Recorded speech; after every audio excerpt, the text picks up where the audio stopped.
आत्मा श्री अरविंद ऑनलाइन श्री अरविंद पाठचक्र रे योगदान करथिबा भाई अपा मान को नमस्कार। आजिर आलोच्य विषय पूर्ण जोगरे महाकाली भूमिका। पूर्ण जोगरे महाकाली भूमिका प्रसंग रे आलोचना करने निमंते भुवनेश्वर अशोक नगर लिंगराज भाई लिंगराज दास को मु अनुरोध करुछि। लिंगराज भाई तांकर वक्तव्य प्रदान करंतु।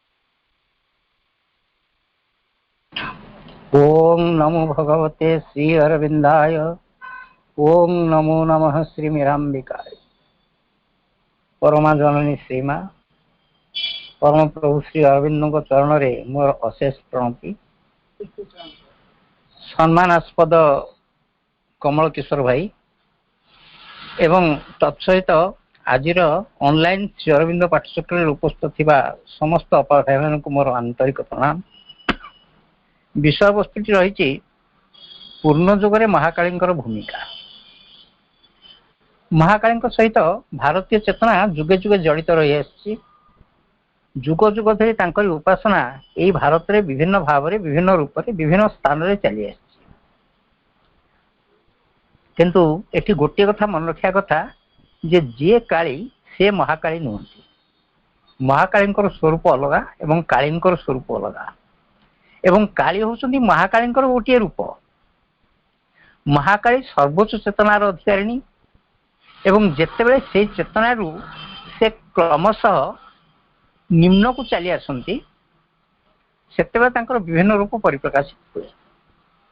साधारणतः काली बोली कि जो रूप आम आख्यागर नाचे बा काली कहले जो रूपटी आम बुझू ताहा होची अधिमानस स्तरीय जन देवी एवं तापरे आहुरी निम्न को आसिकी से आहुरी विभिन्न रूप रे रूपायिता होती। प्राण स्तर पर्यंत व्याप्ति अच्छी। अनेक देवी अच्छा जो मैंने प्राण स्तरीय माँ कहते एम सब स्वरूप रही बेले बेले मो रूम को कई कई आसती। थे माँ जाइंट पंडिचेरी पाखे गोटे गाँ को हठात गोटे आलोलायित कुंतला कृष्णवर्णा नारीटे आगे आविर्भूत हेले। आगे गोटे अद्भुत दाबी कर बसिले जे माँ मत आहरी बहुत शक्ति दियंतु। माँ पचारे शक्तिर कौन आवश्यकता अच्छी से कहले मो पाक को आहरी लोक आसवे मु आहरी प्रसिद्धि लाभ करी।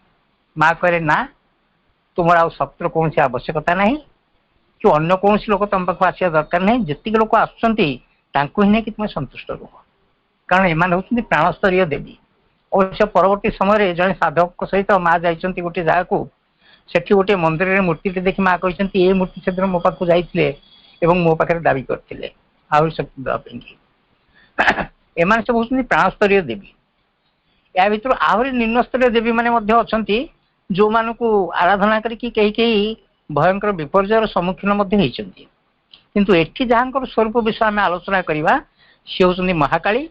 माँ को थोड़ा स्वरूप विषय पचरा गला जे माँ महाकाली स्वरूप कौन। माँ कहले मु तो से विषय किसी जानी ना किंतु एति कहबी जे से कला रंगर नुहति कि जीभ केवे बाहर कर न था।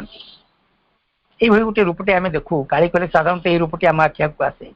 एवं श्री अरविंद दुर्गा स्तोत्र कहते काली रूपिणी नुमुंड मालिनी कृपाण देवी असुर विनाशिनी। महामाहेश्वरी अन्य गोटे रूप काली रूप एक श्री अरविंद दुर्गा स्तोत्र वर्णना कर नुमुंड मालिनी बोली कहते दिगंबरी बोली कहते एवं कृपाण पाणी देवी। दिगंबरी अर्थात जहाँ अंगरे कौन वस्त्र न थाए। कृपाण पाणी देवी अर्थ जे हस्तर सब गोटे खड़ग धारण करते गोटे रूपटे आम आख्या को आसे। एवं काली उपासना रे मंदार फूल प्रदान करिवार विधि भारत वर्ष रही। माँ मंदार फूल गोटे नामकरण कर शक्ति। मंदार फूलटी हूँ शक्तिर प्रतीक द सोर्स ऑफ पावर।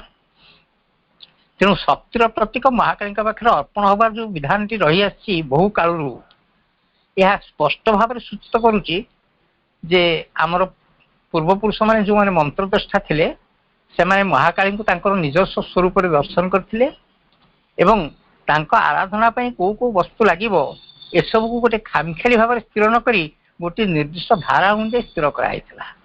ସେମିତି ତୁଳସୀ ପତ୍ର ମା ତାର ନାମ ଦେଇଛନ୍ତି ଭକ୍ତି। ପ୍ରତ୍ୟେକ କାର୍ଯ୍ୟରେ ତୁଳସୀ ପତ୍ରର ବ୍ୟବହାର ଆମ ହିନ୍ଦୁ ସମାଜରେ ରହିଆସିଛି। ତା ଅର୍ଥ ଯଦି ଭକ୍ତି ନାହିଁ ଭଗବାନଙ୍କର ଆରାଧନା ସମ୍ପୂର୍ଣ୍ଣ ହେଇପାରେ ନାହିଁ। ଏଭଳି ବିଭିନ୍ନ ଜିନିଷ ଯାହା ମା ସବୁ ସିମ୍ବଲିକାଲି ଦେଇଛନ୍ତି, ସେ ସବୁ ସିମ୍ବଲିକାଲି ମଧ୍ୟ ତାର କିଛି ସତ୍ୟତା ରହିଛି।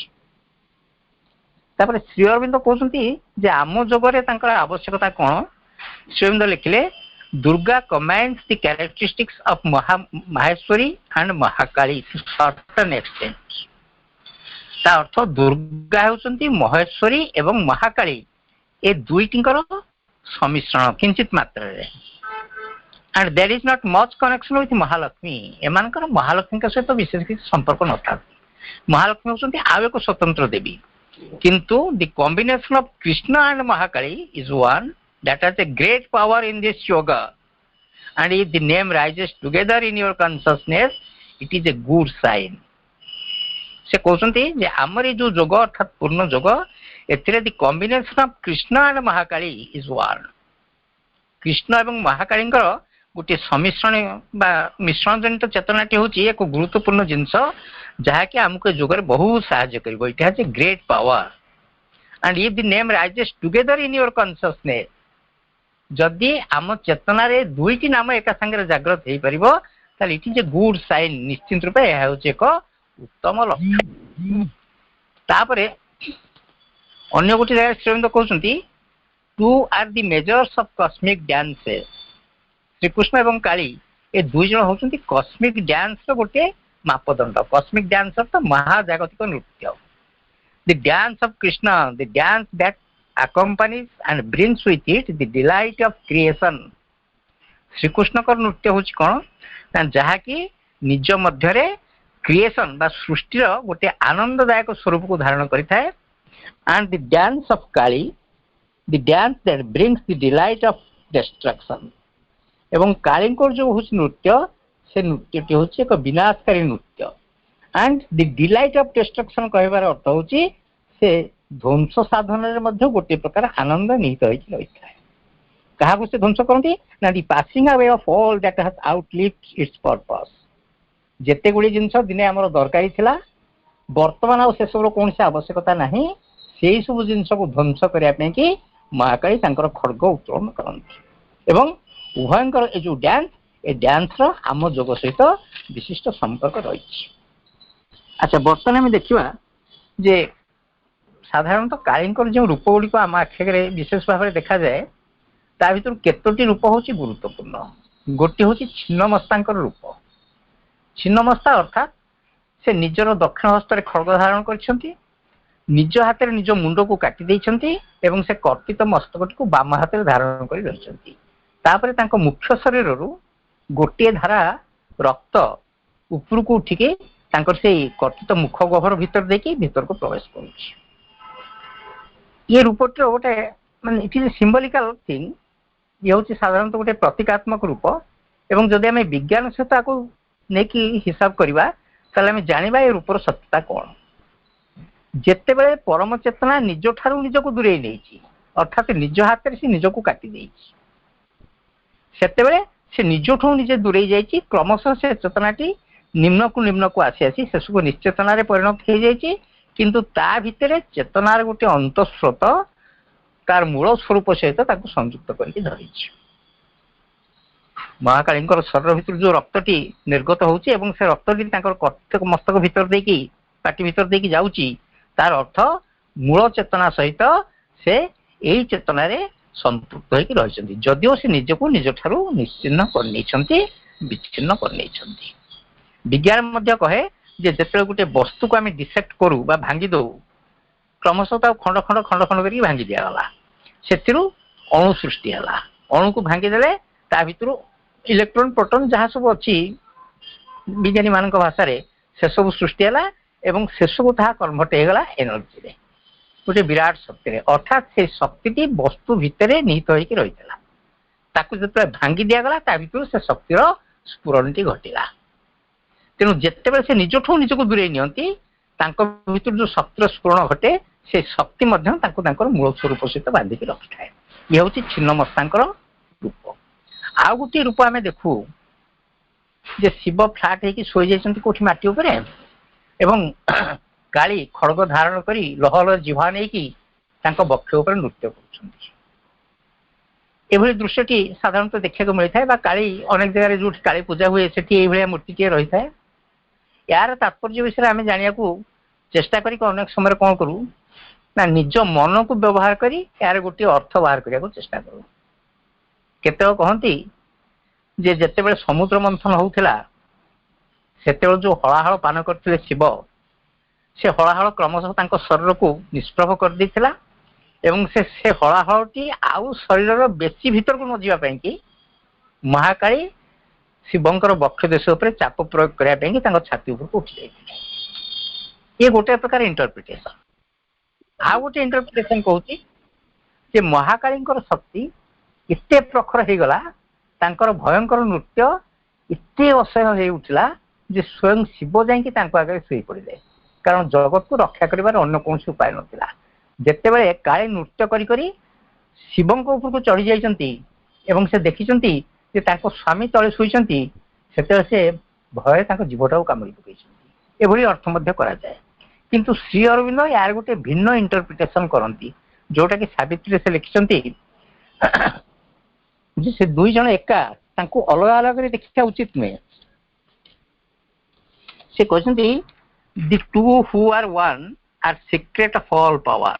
ଯିଏ ତଳେ ଶୋଇଛନ୍ତି ଏବଂ ଯିଏ ତାଙ୍କ ବକ୍ଷ ଉପରେ ନୃତ୍ୟ କରୁଛନ୍ତି ସେ ଦୁଇଟି ଭଳି ଦେଖାଯାଆନ୍ତି, କିନ୍ତୁ ସେ ଦୁଇ ଜଣ ହଉଛନ୍ତି ଏକ, ଅଭିନ୍ନ। And secret of all power, ସମସ୍ତ ଶକ୍ତିର ସେ ହଉଛନ୍ତି ଉତ୍ସ। The two who are one are the might and right in things. ଏବଂ ସେ ଦୁଇ ଜଣ ଯିଏକି ବସ୍ତୁତଃ ଏକ, ସିଏ ହଉଛନ୍ତି ପ୍ରତ୍ୟେକ ବସ୍ତୁ ପଛରେ ଥିବା ଶକ୍ତି ଏବଂ ରାଇଟ୍। ରାଇଟ୍ର ଅର୍ଥ ହଉଛି କ୍ଷମତା। ତାପରେ ସେ କହୁଛନ୍ତି ଯେ ଯିଏ ଶୋଇଛନ୍ତି ସେ କେମିତି ଶୋଇଛନ୍ତି ନା happy in earth he lies beneath her feet, his breast he offers for her cosmic dance.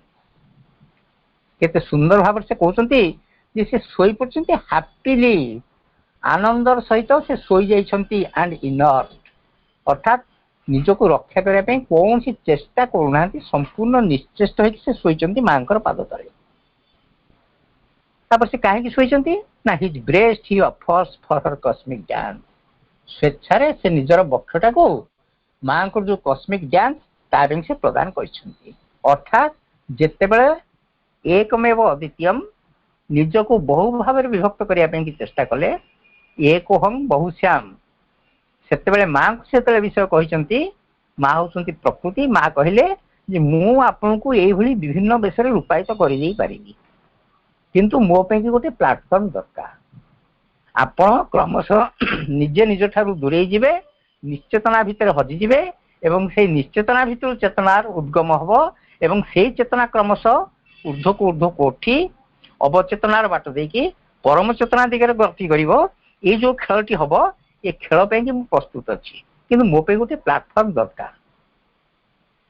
ସାଧାରଣତଃ ଆମେ ଦେଖୁ ଯେ ଜଳ ଭିତରେ ଜୀବନର ସଞ୍ଚାର ଘଟିଲା, କ୍ରମଶଃ ଜେଲି ସୃଷ୍ଟି ହେଲା, ଜେଲିରୁ ସୃଷ୍ଟି ହେଲା ଆଉ ଟିକେ ଉନ୍ନତ ଧରଣର ଉଦ୍ଭିଦ, ତାପରେ ଜଳ ଶକ୍ତିଯୁକ୍ତ ଜୀବମାନେ ସୃଷ୍ଟି ହେଲେ, ଯୋଉମାନେ ଚାଲି ପାରୁଥିଲେ। ଉଦ୍ଭିଦ ଚାଲି ପାରୁନଥିଲା, ଆଉ ଯୋଉ ପ୍ରାଣୀମାନେ ସୃଷ୍ଟି ହେଲେ ସେମାନେ ଚାଲିପାରିଲେ, ଗୋଟେ ଜାଗାରୁ ଆଉ ଗୋଟେ ଜାଗାକୁ ମୁଭମେଣ୍ଟ କରିପାରିଲେ। ତାପରେ ଚାଲୁଥିବା ପାଣି କେତେବେଳେ ଜଳରେ ମଧ୍ୟ ରହିବାକୁ ଲାଗିଲେ, କେତେକ ଜଳରୁ ବାହାରି ଆସି ସ୍ଥଳ ଭାଗରେ ରହିଲେ, ତାପରେ କେତେକ ଆକାଶରେ ଉଡ଼ିବାକୁ ଚେଷ୍ଟା କଲେ। ଏମିତି କ୍ରମଶଃ ଯୋଉ ଅଗ୍ରଗତି ଚାଲିଛି, ତାପରେ ଜଳ ମାନଙ୍କ ପରେ ଜୀବନ ଆସିଲା। ଜୀବନ ଭିତରେ ଯେତେବେଳେ ମନର ସଞ୍ଚାର ଘଟିଲା, ସେତେବେଳେ ମାନବର ସୃଷ୍ଟି ଘଟିଛି। ମାନବ ମଧ୍ୟ ନିମ୍ନ ଚେତନାରୁ ଉଠି ଉଠି କ୍ରମଶଃ ଊର୍ଦ୍ଧ୍ୱ ଚେତନାକୁ ଯାଇଛି। ନିମ୍ନ ସ୍ତରୀୟ ମନ, ଉଚ୍ଚ ସ୍ତରୀୟ ମନ, ଆଲୋକିତ ମନ, ବୋଧି ମନ, ତାପରେ ଅଧିମନ ଏବଂ ଅତିମନ ଦିଗରେ ସେ ଯୋଉ ଗତି କରୁଛି, ଇଏ ହଉଛି ଗୋଟେ କସ୍ମିକ୍ ଡ୍ୟାନ୍ସ। ଏ ଡ୍ୟାନ୍ସ କରିବା ପାଇଁ ପ୍ଲାଟଫର୍ମ ହଉଛି କଣ ନା ଜଳ। ଜଳକୁ ବେସ୍ କରି ଏ ନୃତ୍ୟ ଆରମ୍ଭ ହେଇଛି ଏବଂ ଜଳ ଆସିବ କୋଉଠୁ? ସେଥିପାଇଁ ଯେତେବେଳେ ମା କହିଲେ ମତେ ପ୍ଲାଟଫର୍ମ ଟିଏ ଦିଅନ୍ତୁ, ସେତେବେଳେ ପ୍ରଭୁ ନିଜେ ତ ପ୍ଲାଟଫର୍ମ ସୃଷ୍ଟି କଲେ ନାହିଁ, ବରଂ ନିଜେ ନିଜକୁ ପ୍ଲାଟଫର୍ମରେ ରୂପାୟିତ କରିକି ମାଙ୍କ ପାଦ ତଳେ ନିଜକୁ ଧରେଇଲେ। ଯଦି ତମର କସ୍ମିକ୍ ଡ୍ୟାନ୍ସ କରିବା କଥା, ଏଇ ମୋରି ବକ୍ଷ ଉପରେ କର। ଅର୍ଥାତ୍ ସେ ନିଜେ ଆକାଶରେ ପରିଣତ ହେଲେ, ଆକାଶରୁ ଆଉ ଟିକେ ଘନୀଭୂତ ହେଇକି ସେ ନିଜେ ହେଲେ ଶକ୍ତି, ଆଉ ଟିକେ ଘନୀଭୂତ ହେଇକି ସେ ହେଲେ ବାୟୁ, ପୁନର୍ବାର ସେ ହେଲେ ଜଳ, ଏବଂ ଜଳରୁ ସିଏ ହେଲେ ଜଳ। ଏଇ ଜଳ ତତ୍ତ୍ୱଟି ଉପରେ ବିଜ୍ଞାନ କେବେ ହେଲେ ଗବେଷଣା କରିନାହିଁ। ବିଜ୍ଞାନକୁ ଯଦି ପଚରାଯିବ ଯେ ଆମର ଯୋଉଟା ଅଛି ବିବର୍ତ୍ତନବାଦ ବା ଥିଓରି ଅଫ ଇଭଲ୍ୟୁସନ, ବିଜ୍ଞାନ କହିବ ଯେ ଜଳରୁ କେମିତି କ୍ରମଶଃ ଚେତନା ଉଦ୍ଗମ ହେଇଛି ସେ କଥା ସେ କହିଦେବ। କିନ୍ତୁ ଯଦି ପଚରାଯିବ ଯେ ଜଳର ସୃଷ୍ଟି କୋଉଠି ହେଲା, ବିଜ୍ଞାନ ସେ ବିଷୟରେ ସମ୍ପୂର୍ଣ୍ଣ ନିରୁତ୍ତର। କାରଣ ସେ କ୍ଷେତ୍ରରେ ବୈଜ୍ଞାନିକ ଗବେଷଣା ଆଦୌ ହେଇନାହିଁ। ଏ ଜଳ ଆସିଲା କୋଉଠୁ, ତାର ମୂଳ ସ୍ୱରୂପ କଣ, ସେ ବିଷୟରେ ଗବେଷଣା ହେଇନାହିଁ, ଯୋଉଟା କି ଆମର ବେଦାନ୍ତୀ ମାନେ ଉପନିଷଦରେ ୟାକୁ ସୁନ୍ଦର ଭାବରେ ବର୍ଣ୍ଣନା କରିଯାଇଛନ୍ତି। ସେଇ ପରମ ଚେତନା କ୍ରମଶଃ ନିଜକୁ ଧୀରେ ଧୀରେ ଧୀରେ ଧୀରେ ନିଶ୍ଚେତନା ଆଳକୁ ନେଇ ଆସିଲା ଏବଂ ଜଳରେ ପରିଣତ ହେଲା। ସେ ଜଳ ଭିତରେ ମଧ୍ୟ ତାଙ୍କର ଚେତନାଟି ଅବ୍ୟାହତ ରହିଲା। ସେଇ ଚେତନାକୁ ନେଇକି ସେ ପୁନର୍ବାର ଉପରକୁ ଉଠିବାକୁ ଲାଗିଲେ ଏବଂ ଉଠି ଉଠି ଉଠି ଉଠି ପୁଣି ସର୍ବୋଚ୍ଚ ସ୍ତର ପର୍ଯ୍ୟନ୍ତ ଯିବେ। ଏଇ ହଉଛି ତାଙ୍କର କସ୍ମିକ dance.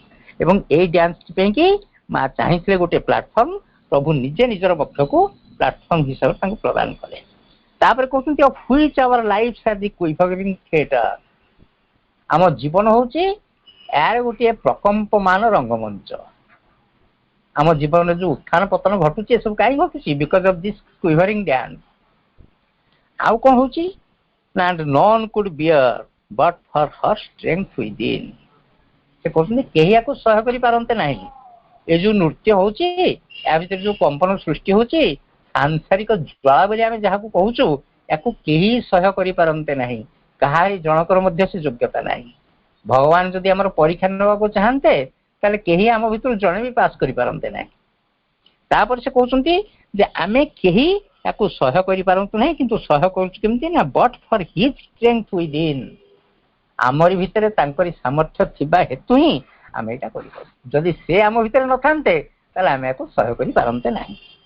yet none would live। କିନ୍ତୁ କେହି ୟାକୁ ଛାଡିକିରି ଯିବା ପାଇଁ ମଧ୍ୟ କହୁନାହାନ୍ତି ବା ଛାଡିକିରି ଯିବେ ମଧ୍ୟ ନାହିଁ। କାହିଁକି ନା ବିକଜ ଅଫ ହିଜ୍ ଡିଲାଇଟ୍। କାରଣ ସେ ନିଜେ ଆନନ୍ଦ ସ୍ୱରୂପରେ ଆମ ଭିତରେ ଅବସ୍ଥାନ କରୁଛନ୍ତି। ୟା ଭିତରୁ ଯୋଉ ଆନନ୍ଦ ମିଳୁଛି, ସେ ଆନନ୍ଦ ଯୋଉ କେହି ୟାକୁ ତ୍ୟାଗ କରିକି ଯାଉନାହାନ୍ତି। ଆମେ ରାସ୍ତାରେ ଗାଡି ମଟର ବ୍ୟବହାର କରୁଛେ, ରାସ୍ତାରେ ଦୁର୍ଘଟଣା ହଉଛି, ତାହେଲେ ଦୁର୍ଘଟଣା ହଉଛି ବୋଲି କଣ ଆମେ ରାସ୍ତା ବ୍ୟବହାର କରିବା ଛାଡି ଦଉଛେ? କାଲି ସକାଳେ ସେଇ ବାଟ ଦେଇକି ଗାଡି ଆଉ ଯାଉନାହିଁ। ସକାଳେ ଦୁର୍ଘଟଣାଟି ହେଲା, 2 ଜଣ ଲୋକଙ୍କର ମୃତ୍ୟୁ ହେଲା। କିଛି ସମୟ ସେଠି ଟ୍ରାଫିକ ଜାମ୍ ହେଲା, ତାପରେ ସବୁ ପୁଣି ନର୍ମାଲ ହେଇଗଲା। ପୁଣି 2 ଘଣ୍ଟା 4 ଘଣ୍ଟା ପରେ ପୁଣି ଲୋକ ସେଇ ବାଟେ ଗଲେ। ତାହେଲେ ସେଠି ଦୁର୍ଘଟଣାରେ 2 ଜଣ ମୃତ୍ୟୁ କିଛି ସମୟ ପୂର୍ବରୁ ବରଣ କରିଥିଲେ। ତା ଅର୍ଥ କଣ ସେ ରାସ୍ତାଟାକୁ ଆମେ ପୁରା ଛାଡ଼ିଦେଲେ? ଆମେ ସେ ବାଟେ ଗଲେ। କାହିଁକି ଗଲେ ନା ବିକଜ ଅଫ ଦି ଡିଲାଇଟ୍। ଅନେକ ଲୋକ କହିବେ ଯେ ଆମର ଯିବାର ଆବଶ୍ୟକତା ଥିଲା, ଏଇଟା ନିହାତି ଆମ ପାଇଁ ଦରକାର ଥିଲା, ନ ଯାଇକି ଆମର ଅନ୍ୟ ଗତି ନଥିଲା, ଆମକୁ ଯିବାକୁ ପଡିଲା। ଅଫିସ ଯାଇଥାନ୍ତୁ, ଅଫିସ ନ ଗଲେ ରୋଜଗାର କରିବୁ କେମିତି, ଘର ଚଳିବ କେମିତି? ଧରାଯାଉ ଗୋଟେ ଲୋକ ଟିକେ ଆମେ କହିବା ଯେ ଗୋଟେ କୋଠରୀ ଭିତରେ ତାକୁ ବନ୍ଦ କରିଦବା, ଯାହା ତମର ଦରକାର ତମକୁ ଆମେ ଏଇଠି ଯୋଗେଇ ଦେବୁ, ତମର ବାହାରକୁ ଯିବା ଦରକାର ନାହିଁ, ରାସ୍ତା ବ୍ୟବହାର କରିବା ଦରକାର ନାହିଁ, ଯାହା ଚାହିଁବ ଖବରକାଗଜ ହଉ, ଟେଲିଫୋନ ହଉ, ଟିଭି ହଉ, ଯାହା ହଉ, ଯେକୌଣସି ବହି ପଢିବାକୁ ଚାହିଁବ ତାହା ଯୋଗେଇ ଦେବୁ, କବିତା ଲେଖିବାକୁ ଚାହିଁଲେ ମଧ୍ୟ କାଗଜ କଲମ ଯୋଗେଇ ଦେବୁ, ଖାଦ୍ୟ ଯାହା ଚାହିଁବ ତାହା ମଧ୍ୟ ତମକୁ ଦିଆଯିବ। ସବୁ ଭିତରେ ତମକୁ ଗୋଟିଏ ସର୍ତ୍ତ ପାଳନ କରିବାକୁ ପଡୁଛି, ତମେ କୁଆଡେ ଯିବ ନାହିଁ। କିଛି ସମୟ ପରେ ଦେଖିବେ ଯେ ସେ ଲୋକଟା ସେଇ ଘର ଭିତରେ ହିଁ ଚାଲବୁଲ ହଉଥିବ। କାହିଁକି ନା ଚାଲିବାର ଯୋଉ ଆନନ୍ଦଟା ଅଛି, ସେ ଆନନ୍ଦ ତାକୁ ଅନ୍ୟ କୌଣସି ବସ୍ତୁ ଭିତରେ ମିଳେ ନାହିଁ।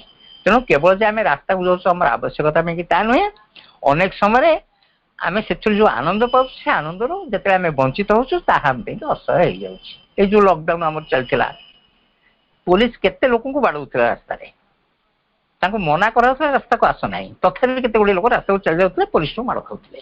ମାଡ଼ ଖାଇବେ ପଛେ ଯିବେ। ଶ୍ରୀଅରବିନ୍ଦ କହୁଛନ୍ତି ଯେ ଏଇ ଯୋଉ କଷ୍ଟ ହଉଛି, ଏ କଷ୍ଟକୁ ଆମେ ସହ୍ୟ କରିପାରନ୍ତୁ ନାହିଁ, କିନ୍ତୁ ସହ୍ୟ କରୁଛୁ କାହିଁକି ନା ତାଙ୍କରି ସାମର୍ଥ୍ୟ ଆମ ଭିତରେ ଅଛି ବୋଲିକି। ଇଟ୍ ନନ୍ ଉଡ୍ ଲିଭ୍। କେହି ତାକୁ ପରିତ୍ୟାଗ କରି ଯିବା କଥା ମଧ୍ୟ ଧରୁନାହାନ୍ତି, ବିକଜ ଅଫ ଦି ଡିଲାଇଟ୍। ତେଣୁ ଏଇ ହଉଛି ମାଙ୍କର ଏକ ଜାଗତିକ ନୃତ୍ୟ, ଯାହା ଏ ସଂସାରରେ ଚାଲିଛି। ତେଣୁ ସେଇ ନିଜେ ଶିବ ହେଇକି ନିଜର ପ୍ଲାଟଫର୍ମ ଟିକେ ପ୍ରଦାନ କରିଛନ୍ତି ମାଙ୍କୁ, ଏବଂ ମା ମଧ୍ୟ ଯିଏକି ସେ ଶିବଙ୍କ ଚେତନାର ଅନ୍ତର୍ଭୁକ୍ତ, ସେ ତାଙ୍କରି ଏ କସ୍ମିକ ଡ୍ୟାନ୍ସ ବଳରେ ଏ ବିଶ୍ୱର ଗତି ସ୍ପନ୍ଦନକୁ ଆଗକୁ ଆଗକୁ ନେଇ ଚାଲିଛନ୍ତି। ନିଶ୍ଚେତନାରୁ ଧୀରେ ଧୀରେ ଧୀରେ ଧୀରେ ସେ ଅବଚେତନା ବାଟ ଦେଇକି ପରମ ଚେତନା ଆଡ଼କୁ ଗତି କରୁଛନ୍ତି, ଏବଂ ପୂର୍ଣ୍ଣତା ହିଁ ତାଙ୍କର ଜନ୍ମଗତ ଅଧିକାର ବୋଲିକି ସେ ମଣିଷକୁ କହୁଛନ୍ତି। ତାପରେ ତାଙ୍କ କାର୍ଯ୍ୟଧାରା ବିଷୟରେ ଶ୍ରୀଅରବିନ୍ଦ କହିଛନ୍ତି ଯେ ବିସ୍ତୃତି ନୁହେଁ ଉଚ୍ଚତା, ଜ୍ଞାନ ନୁହେଁ ବଳ ଓ ବୀର୍ଯ୍ୟ ତାଙ୍କ ନିଜସ୍ୱ ବିଶେଷତ୍ୱ। ତା ପୂର୍ବରୁ ସେ କହିଲେ ଯେ ଯିଏ ହେଉଛନ୍ତି ମହାମାହେଶ୍ୱରୀ ତାଙ୍କର ବିସ୍ତୃତି ରହିଛି, ସେ ହେଉଛନ୍ତି ପରମ ଜ୍ଞାନର ଅଧିକାରିଣୀ। ଏ ବିଶ୍ୱ ପାଇଁ କଣ କଣ ଜିନିଷର ଆବଶ୍ୟକତା ଅଛି ଏ ବିଷୟରେ ତାଙ୍କ ଠାରୁ ଭଲ କେହି ଜାଣନ୍ତି ନାହିଁ, କି କେତେବେଳେ ବିଶ୍ୱ ପାଇଁ କି ସେ କଣ ବ୍ୟବସ୍ଥା କରିବେ ଏକଥା ଦେବତା ମାନେ ମଧ୍ୟ ଜାଣିପାରନ୍ତି ନାହିଁ, ମଣିଷ ତ ଜାଣିବା ଦୂରର କଥା। କାରଣ ତାଙ୍କ କାର୍ଯ୍ୟଟି ହେଉଛି ଏତେ ରହସ୍ୟମୟ, ଏତେ ବିସ୍ତୃତ ଶିଖରର କାର୍ଯ୍ୟ। କିନ୍ତୁ ମହାକାଳୀଙ୍କର ଉଚ୍ଚତାଟା ହେଉଛି ଗୁଣ, ତାଙ୍କର ବିଶେଷତ୍ୱ ହେଉଛି ଉଚ୍ଚତା, ସେ ହାଇଟ୍ ଚାହାନ୍ତି। ଏବଂ ତାପରେ ସେ କହନ୍ତି ଜ୍ଞାନ ନୁହେଁ ବଳ ଏବଂ ବୀର୍ଯ୍ୟ। ତାଙ୍କର ସବୁବେଳେ ଗୋଟେ ମାନେ ଇଏ ରହିଥାଏ, ଯୋଉଠି ଶିଥିଳତା ସେ ଦେଖନ୍ତି ସେଠି ସେ ଏଭଳି ଭାବରେ ପରିସ୍ଥିତି ସୃଷ୍ଟି କରନ୍ତି ଯେ ଯୋଉ ଇନର୍ସିଆ ଗୁଡ଼ିକ ଦୂରକୁ ଦୂରକୁ ଚାଲିଯାଆନ୍ତି ଏବଂ ସାଧକ ତା ପଛରେ ଅଗ୍ରଗତି କରିଥାଏ। ବେଳେ ବେଳେ ଆମ ଭିତରେ କେତେ ଗୁଡ଼ିଏ ଅନମନୀୟ ସତ୍ତା ରହିଛନ୍ତି ଯୋଉମାନେ ସହଜରେ ସମର୍ପିତ ହେବାକୁ ରାଜି ହୁଅନ୍ତିନି, ମଙ୍ଗନ୍ତି ନାହିଁ। ତାଙ୍କୁ ଚାବୁକ ଆଘାତରେ ମଙ୍ଗେଇବା ହେଉଛି ମହାକାଳୀଙ୍କର କାର୍ଯ୍ୟ। ସେ ବିଶ୍ୱଲୋକର ରଣରଙ୍ଗିନୀ, ସେ ସବୁବେଳେ ସଂଗ୍ରାମ କରିଚାଲିଛନ୍ତି ଏବଂ ସେ ସଂଗ୍ରାମ କେତେ ପର୍ଯ୍ୟନ୍ତ କରିବେ ନା ଯୋଉ ପର୍ଯ୍ୟନ୍ତ ଅପୂର୍ଣ୍ଣତା ଦୂର ହେଇକି ତା ସ୍ଥାନରେ ପୂର୍ଣ୍ଣତା ଆସିନାହିଁ ସେ ସଂଗ୍ରାମ କରିଚାଲିଛନ୍ତି ଏବଂ କରିବେ। ସଂଗ୍ରାମରେ କେବେ ହେଲେ ପଶ୍ଚାତପଦ ହୁଅନ୍ତି ନାହିଁ, ସେ ଫେରି ଆସନ୍ତି ନାହିଁ, ଗୋଟେ କାର୍ଯ୍ୟକୁ ଅଧାରେ ରଖିଦେଇକି ସେ ଚାଲି ଆସନ୍ତି ନାହିଁ। ପରାଜୟ ସ୍ୱୀକାର କରିବା ତାଙ୍କ ଦ୍ୱାରା ସମ୍ଭବ ନୁହେଁ। ଏବଂ ତାପରେ କହୁଛନ୍ତି ଯୋଉଠି ବିଶ୍ୱାସଘାତକତା, ମିଥ୍ୟାଚାର, ବିଦ୍ୱେଷ ଆଦି ରହିଛି ତାହା ତାଙ୍କ କ୍ରୋଧ ସେସବୁ ବିରୁଦ୍ଧରେ ସଦା ଉଦ୍ୟତ ହେଇକି ଥାଏ। ଯୋଉଠି ବିଶ୍ୱାସଘାତକତା ସେ ଦେଖିଲେ ସେଠି ଭୟଙ୍କର ଭାବରେ ସେ ପ୍ରହାର କରନ୍ତି, ଯୋଉଠି ମିଥ୍ୟାଚାର ଦେଖିଲେ ତାକୁ ଦୂର କରିବା ପାଇଁ କି ଯାହା ପଦକ୍ଷେପ ନେବାକୁ ପଡ଼ିବ ସେ ନିଅନ୍ତି। ଏବଂ ଯଦି ଗୋଟି ବିଦ୍ୱେଷ ଥାଏ ତାକୁ ମଧ୍ୟ ତୀବ୍ର ଆଘାତ ବଳରେ ସେ ସ୍ଥିର କରିଦିଅନ୍ତି। ସାଧକ ଯେତେବେଳେ ଚାଲିବା ପାଇଁ ଅମଙ୍ଗ ହୁଏ ସେତେବେଳେ ସେ ତା ଉପରେ ଯୋଉ ଆଘାତ ହାଣନ୍ତି ସେ ଆଘାତ ବଳରେ ସେ ପୁଣି ଦ୍ରୁତ ଗତିରେ ଚାଲିବାକୁ ବାଧ୍ୟ ହୁଏ। ଯଦି ଯୋଗ ପଥରେ କୌଣସି ପ୍ରତିବନ୍ଧକ ଦେଖାଯାଏ ସେ ପ୍ରତିବନ୍ଧକ ତାଙ୍କ ରଣହୁଙ୍କାରରେ ନିବୃତ୍ତ ହେଇଯାଏ। କୌଣସି ଦୁଷ୍ଟ ଶକ୍ତି ସାଧକଙ୍କ ପଥରେ ବାଧା ହେଇକି କେବେ ଠିଆ ହୁଅନ୍ତି ନାହିଁ, ସବୁକୁ ଦୂର କରିକି ସେ ଆଗକୁ ଚାଲନ୍ତି, ଦୁନିର୍ବାର ଗତିରେ ଆଗେଇ ଚାଲନ୍ତି। ଏବଂ ସାଧକ ଭିତରେ ଯୋଉ ନିଶ୍ଚେତନାଟି ଲୁଚିକି ରହିଥାଏ, ଯୋଉ ଇନର୍ସିଆଟି ତା ଭିତରେ ରହିଥାଏ, ଯୋଉ ବିରୋଧୀ ଶକ୍ତି ତା ଭିତରେ ଥାନ୍ତି, ଇଏ ସବୁକୁ ତୀବ୍ର ଆଘାତ ବଳରେ ସେ ଦୂରେଇ ଦିଅନ୍ତି। ଏଇଠି ଗୋଟିଏ ଉଦାହରଣଟିଏ ନେବା, ଆମ ପଡ଼ୋଶୀ ରାଜ୍ୟ ପଶ୍ଚିମବଙ୍ଗର ବୀରଭୂମ ବୋଲି ଗୋଟିଏ ଜିଲ୍ଲା ଅଛି ଏବଂ ସେ ଜିଲ୍ଲାରେ ଗୋଟିଏ ଶକ୍ତିପୀଠ ଅଛି, ତା ନାଁ ହେଉଛି ତାରାପୀଠ। ଏହି ତାରାପୀଠଟି ଅଷ୍ଟାଦଶ ଊନବିଂଶ ଶତାବ୍ଦୀର ଗୋଟିଏ ପୀଠ। ସେତେବେଳେ ଏଇଟା ଗୋଟେ ଶ୍ମଶାନ ଉପରେ ଅବସ୍ଥିତ ଥିଲା, ଗୋଟେ ବିରାଟ ଶ୍ମଶାନ ଥିଲା, ତାରି ଭିତରେ ତାରାପୀଠଟିଏ ଥିଲା। ଅର୍ଥାତ୍ ତାରାପୀଠ ଚତୁର୍ଦିଗରେ ସେତେବେଳକୁ ଶ୍ମଶାନ ବେଢିକି ରହିଥିଲା। ବର୍ତ୍ତମାନ ଅବଶ୍ୟ ସ୍ଥିତିରେ ପରିବର୍ତ୍ତନ ହେଇଛି, ଧୀରେ ଧୀରେ ସହର ଗଢ଼ି ଉଠିଛି, ଶ୍ମଶାନର ଅଧିକାଂଶ ଅଞ୍ଚଳ ଜବରଦଖଲକୁ ଚାଲି ଯାଇଛି ଏବଂ ବର୍ତ୍ତମାନ ଯୋଉ ଶ୍ମଶାନଟି ରହିଛି ସେଇଠି ମନ୍ଦିରର ଦକ୍ଷିଣ ଦିଗକୁ ସଂକୁଚିତ ହେଇକି ଗୋଟିଏ ସୀମିତ ପରିବେଶ ଭିତରେ ରହିଯାଇଛି। ଏବଂ ଏଇ ଯୋଉ ତାରାପୀଠ, ଏଠି ଜଣେ ସାଧକ ରହୁଥିଲେ ଊନବିଂଶ ଶତାବ୍ଦୀରେ, ତାଙ୍କ ନାଁ ହେଉଛି ବାମାକ୍ଷେପା। ବାମାଚରଣ ମୁଖୋପାଧ୍ୟାୟ ହେଉଛି ତାଙ୍କର ଓରିଜିନାଲ ନାଁ। ସେ ହେଉଛନ୍ତି ବୀରଭୂମର ଲୋକ, ସେ ସାଧନା କରୁଥିଲେ ଏବଂ ସେଇ ଶ୍ମଶାନରେ ସେ ଅବସ୍ଥାନ କରନ୍ତି। ସେ ଏଭଳି ଗୋଟିଏ ଅଲୌକିକ ସାଧକ ଥିଲେ ଯେ ଅସମ୍ଭବକୁ ମଧ୍ୟ ସମ୍ଭବ କରିଦେଇ ପାରୁଥିଲେ। ସେ ଯେତେବେଳେ ଭୋଜନ ଗ୍ରହଣ କରୁଥିଲେ ସେତେବେଳେ ସେ ଶ୍ମଶାନ ଭିତରୁ ବିଲୁଆ ବାହାରି ଆସନ୍ତି, କୁକୁର ବାହାରି ଆସନ୍ତି, ଅନ୍ୟାନ୍ୟ ଜୀବମାନେ ଆସନ୍ତି, ସେ ସବୁ ତାଙ୍କ ପତ୍ରରୁ ପୁଳାଏ ପୁଳାଏ ଖାଦ୍ୟ ନେଇକି ଚାଲିଯାଆନ୍ତି। ତାଙ୍କର ଯୋଉ ଶିଷ୍ୟମାନେ ତାଙ୍କୁ ଘେରିକି ରହିଥିଲେ ସେ ଭାବିଲେ କଦର୍ଯ୍ୟ ଅବସ୍ଥାକୁ ଗୁରୁ ସହ୍ୟ କରୁଛନ୍ତି କେମିତି। ଥରେ ସେ ଜଣଙ୍କ ଶିଷ୍ୟଙ୍କର ମନୋଭାବକୁ ଜାଣିପାରିଲେ, ତାକୁ ପଚାରିଲେ ତୁମେ ଦେଖତେ ଚାଇଛେ, ଏଇ ଦେଖো, ତା ମୁଣ୍ଡ ଉପରେ ହାତ ଥୋଇଦେଲେ ଏବଂ ସେ ଶିଷ୍ୟଟି ଦେଖୁଛି ଯେ ଯାହାକୁ ସେ ବିଲୁଆ ବୋଲି ଭାବୁଥିଲା, ଯାହାକୁ କୁକୁର ଏବଂ ଶାଗୁଣା ବୋଲି ଭାବୁଥିଲା, ସେମାନେ ପ୍ରକୃତରେ ଗୋଟିଏ ଗୋଟିଏ ସିଦ୍ଧାତ୍ମା। ସେ ଆସୁଛନ୍ତି ଏବଂ ୟାଙ୍କ ସହିତ ଖାଦ୍ୟ ଗ୍ରହଣ କରୁଛନ୍ତି। ପୁନର୍ବାର ସେ ତାଙ୍କ ଦୃଷ୍ଟି ମନୁଷ୍ୟ ସମାଜ ଆଡ଼କୁ ବଙ୍କେଇ ଦେଲେ ଏବଂ ତାଙ୍କୁ ଦେଖେଇ ଦେଲେ ଯେ ଯାହାକୁ ତମେ ମନୁଷ୍ୟ ବୋଲି ଭାବୁଛ ଇଏ ପ୍ରକୃତରେ ମନୁଷ୍ୟ ନୁହନ୍ତି। ୟାଙ୍କ ଭିତରେ କିଏ ପେଚାର ଗୁଣ ଧାରଣ କରିଛି, କିଏ ସାପର ଗୁଣ ଧାରଣ କରିଛି, କିଏ ବିଲୁଆର ଗୁଣ ଧାରଣ କରିଛି, କିଏ କୁକୁରର ଗୁଣ କାହା ଭିତରେ ଅଛି, ଏସବୁ ମଣିଷ ଭିତରେ ଭରପୁର ହେଇକି ରହିଛି। ଇଏ ହେଉଛି ବାମାକ୍ଷେପାଙ୍କର ସାଧନାର ସ୍ତର। ହଠାତ୍ ଦିନେ ଦେଖାଗଲା ଦିନ ଦୁଇପହର ସମୟ କେତେ ଗୁଡିଏ ସାଧୁ ସେ ମନ୍ଦିର ସମ୍ମୁଖରେ ବସିକି ଭୋଜନ କରୁଥାନ୍ତି। ହଠାତ୍ ବାମାକ୍ଷେପା ସେ ଶ୍ମଶାନ ଦିଗରୁ ବାହାରି ଆସିଛନ୍ତି। ଝଡ଼ ଭଳିଆ ସେ ପଶି ଯାଇଛନ୍ତି ମାଙ୍କ ମନ୍ଦିରରେ। ଅତି ତୀବ୍ର କଣ୍ଠରେ ସେ କାଳୀଙ୍କୁ ଗାଳି ଦେଇକି ଚାଲିଥାନ୍ତି। ସତେ ଯେମିତି କାଳୀଙ୍କର 14 ପୁରୁଷକୁ ଉଦ୍ଧାର କରିବେ ସେଇଭଳି ଭାବରେ ତୀବ୍ର କଣ୍ଠରେ ଗାଳି ଦେଇକି ସେ ଯାଉଥାନ୍ତି। ଯୋଉ ସନ୍ଥମାନେ ବସି ଭୋଜନ କରୁଥିଲେ ସେମାନେ ହଠାତ୍ ଭୋଜନ ବନ୍ଦ କରିଦେଇକି ତାଙ୍କୁ କଣେଇ କଣେଇକି ଚାହିଁଲେ। କଣ ଘଟଣା ଘଟୁଛି ଜାଣିବା ପାଇଁ ସେମାନେ ଉତ୍କର୍ଣ୍ଣ ହେଇକି ରହିଲେ। ହଠାତ୍ ବାମାକ୍ଷେପା ମନ୍ଦିର ଭିତରକୁ ପଶିଗଲେ। ମନ୍ଦିର କବାଟଟା ଧଡ଼ କିନି ବନ୍ଦ ହେଇଗଲା। ତାପରେ ତା ଭିତରୁ ଭାସି ଆସିଲା ଦୁମଦାମ ଶବ୍ଦ। ତା ସହିତ ଗୋଟେ ଗୋଟେ ଆର୍ତ୍ତନାଦ ମଧ୍ୟ ମଝିରେ ମଝିରେ ଆସୁଥାଏ। ଅର୍ଥାତ୍ ବାହାରକୁ ଜଣା ପଡୁଥାଏ ଯେ ମନ୍ଦିର ଭିତରେ କେହି କାହାକୁ ଖୁବ ଜୋରରେ ଆଘାତ କରୁଛି ଏବଂ ଆଘାତ ପାଉଥିବା ବ୍ୟକ୍ତିଟି ବେଳେ ବେଳେ ଚିତ୍କାର କରି ଉଠୁଛି। ବେଶ କିଛି ସମୟ ଧରିକି ଏଇଭଳି ପରିସ୍ଥିତି ରହିଲା। ଯୋଉମାନେ ଭୋଜନ କରୁଥିଲେ ସେମାନେ ମଧ୍ୟ ଚୁପଚାପ ହେଇକି ରହିଲେ କଣ ହଉଛି ଦେଖିବା ପାଇଁ। ହଠାତ୍ ମନ୍ଦିର ଖୋଲି ଯାଇଛି। ତା ଭିତରୁ ବାମାକ୍ଷେପା ବାହାରି ଆସୁଛନ୍ତି। ପୂର୍ବର ସେ ଯୋଉ ରାଗ ପ୍ରଜ୍ୱଳିତ ରୂପ ସେ ରୂପ ଆଉ ନାହିଁ। ତାଙ୍କ কণ্ঠে বর্তমান আর্তনাদ। সে কହୁଛନ୍ତି আর কখন তোমার মন্দিরে আসবো না। ওরে তুমি মা নয় একটা ডাইন, একটা রাক্ষসী। উফ কি ভীষণ, কি দারুণ প্রহার। এইভাবে কি কেউ মাটা তার সন্তানকে প্রহার করতে পারে? আর আসবো না, কখন আসবো না, কখন আসবো না, তোমার মন্দিরে বিলকুল আসবো না କହିକି ସେ ଚାଲି ଯାଇଛନ୍ତି ଶ୍ମଶାନ ଭିତରକୁ। ତାପରେ କିଛି ଦିନ ବିତି ଯାଇଛି। ସେ ମନ୍ଦିରକୁ ପୁନର୍ବାର ଆସିଛନ୍ତି କି ନାହିଁ ତାହା ତ କହିବା ସମ୍ଭବ ନୁହେଁ, କିନ୍ତୁ ଏକଥା ନିଶ୍ଚୟ କୁହାଯାଇ ପାରିବ ଯେ ତାପରେ ତାଙ୍କ ଚରିତ୍ରରେ ଗୋଟେ ବିରାଟ ପରିବର୍ତ୍ତନ ଦେଖିବାକୁ ମିଳିଛି। ଆଉ ପୂର୍ବର ସେ ରୁକ୍ଷତା ନାହିଁ। ଯୋଉ କର୍କଶ ବ୍ୟବହାର କରୁଥିଲେ ସେଥିରେ ଭଟ୍ଟା ପଡିଯାଇଛି ଏବଂ ଯାହାକୁ ସେ ଦେଖୁଛନ୍ତି ତାକୁ ବାପର, ଭାଇଲୋ, ଧନଲୋ, ମାଉସୀଲୋ ଏବଂ କାହାକୁ କାହାକୁ ଅତି ଶ୍ରଦ୍ଧାବଶତଃ ଶଳା ବୋଲିକି ମଧ୍ୟ ସମ୍ବୋଧନ କରୁଛନ୍ତି। କିନ୍ତୁ ସେଥିରେ ତୀବ୍ରତା ନାହିଁ, ତିକ୍ତତା ନାହିଁ। ତା ଭିତରେ ରହିଛି ଗୋଟେ ପ୍ରକାର ମାଧୁର୍ଯ୍ୟ। ଯେଉଁ ତିକ୍ତତା ତାଙ୍କ ଭିତରେ ଦିନେ ରହିଥିଲା, ଏତେ ବଡ ସାଧକ ହେଇ ମଧ୍ୟ ଯୋଉ କ୍ରୋଧକୁ ସେ ଜୟ କରିପାରୁନଥିଲେ ସେଇ କ୍ରୋଧ କାଳୀଙ୍କର ଆଘାତରେ ଗୋଟିଏ ଦିନରେ ଛାଡିକି ପଳେଇଲା ଏବଂ କାଳୀ ଏଇଭଳି ଭାବରେ ତାଙ୍କ ସାଧକ ମାନଙ୍କ ଉପରେ ଆଘାତ ଆଣନ୍ତି। ବର୍ତ୍ତମାନ ଦେଖିବା ଅନୁରୂପ ଗୋଟିଏ ଘଟଣା ପଣ୍ଡିଚେରୀରେ ଘଟିଥିଲା।